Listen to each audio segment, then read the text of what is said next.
रावलपिंडी में बिजली के बिलों में बेजा टैक्सेस और महंगाई के खिलाफ जमात इस्लामी का धरना लियाकत बाग में मकाम पर जारी है। तफसील जानते हैं। रॉन्जिस के नुमाइंदे ताहिर नसीर इस वक्त हमारे साथ मौजूद हैं। ताहिर, इस वक्त ताज़ा तरीन सूरत हाल क्या है, बताइएगा।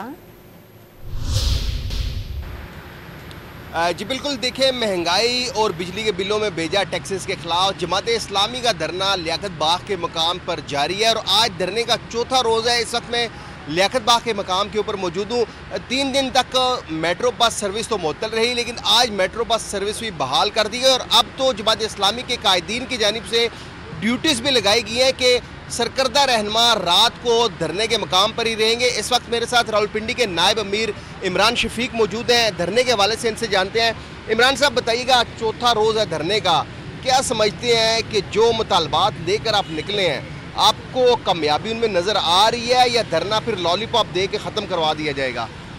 नहीं, देखिए, ये बात तो हाफिज़ साहब ने बड़ी वजाहत से बार बार कह दी है कि मुज़ाकरात के डोल आप जितना डालते जाएंगे उससे फ़ायदा नहीं होगा जब तक हमें कंक्रीट कोई रिज़ल्ट नहीं मिलता, कोई नतीजा खेज़ आवाम के लिए हम रिलीफ नहीं लेकर जाते।